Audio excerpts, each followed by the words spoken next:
When you look at the description of the Proverbs 31 woman, you may not realize that it's actually a composite of various ideas about what it means to be a virtuous woman, what it means to be an accomplished woman, what it means to be a gifted woman. And so there's all these different aspects of womanhood represented in this passage of scripture. And if you're not careful, you will begin to think that you don't measure up. And I think there's one very particular area of this passage of scripture that gets a lot of conversation, and I want to focus on it just for a moment as we talk about the context of being a modern day woman. And it's verse 16, and it says, "She considers a field and buys it. Out of her earnings, she plants a vineyard." Now, I don't know if you've noticed, but there has been a boom in what I would call the side hustle industry. I mean, everybody has a side hustle of some sort. And, I think part of the reason why so many people have these side hustles is because there's this idea that, a 9-to-5 isn't enough, or my volunteer service isn't enough, or being a stay-at-home mom isn't enough. I have to do something else in order to measure up economically. And I can tell you from personal experience that this has been a struggle of mine. And it's funny because I've been in executive roles since I was 23 years old. Like I've been in very high-powered roles for a very long time. And at the same time, I've also felt the need to have companies. I've felt the need to have organizations. Over the last year, as a matter of fact, since being home with the pandemic, I had launched a podcast and I was doing a talk show and I had all this stuff going on. But when I took a moment to actually pause and reflect on the fact that I was overwhelmed, I was overstressed, and I just didn't feel good, what I realized was I was trying to live up to something that just wasn't real. And that is the idea that you can be it all and you can have it all and you can do it all and you'll be happy and you'll take perfect pictures with your family and everyone's going to be smiling. And because we have this kind of fictionalized idea of perfection that really is just the result of filters and photo editing, if we're honest, I think many of us have felt that we are not the so-called modern day woman. Maybe the extent of our work outside of the home is taking meals to sick and shut-in members of our church.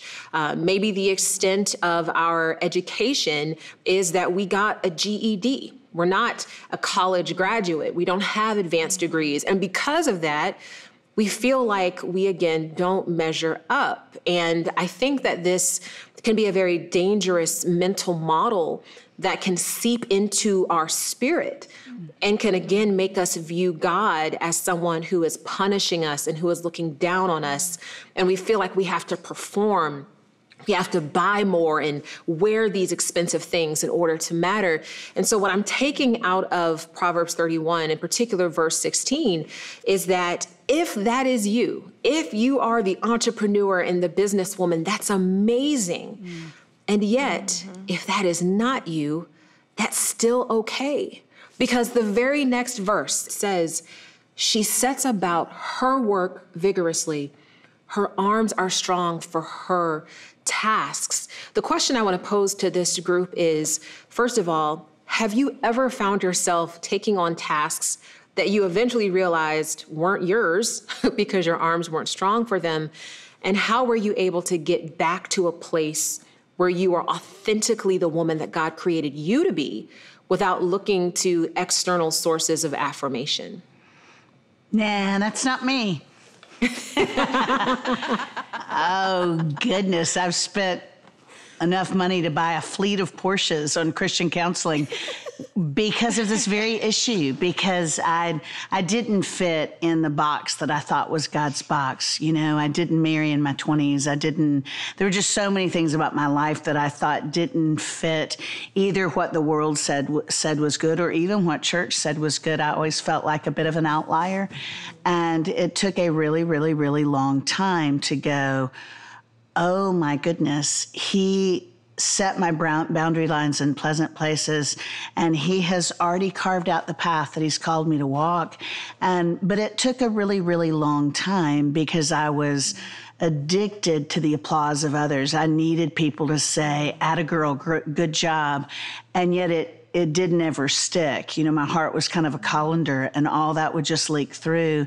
Because like you said earlier, Nona, you said if we attach our security to other people's approval, we're going to be insecure, because people's praise and approval ebb and flow. Goodness gracious, just look at social media. You know, somebody's being canceled today who was heralded yesterday.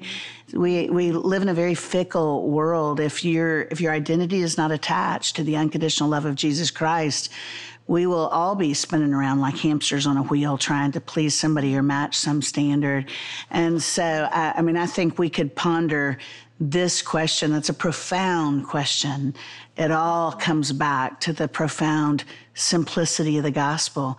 He loves us. He sees us, he loves us, he's for us. His love is unconditional. It's not about our deservedness or lack thereof. And God's presence is immutable. It doesn't wax and wane depending on our character, our circumstances. And I'm still learning that. But that's where my hope is. I hope you enjoyed this video. Subscribe today and you'll never miss a new upload. And don't forget to check out our Better Together shop. Thanks for being a part of our community.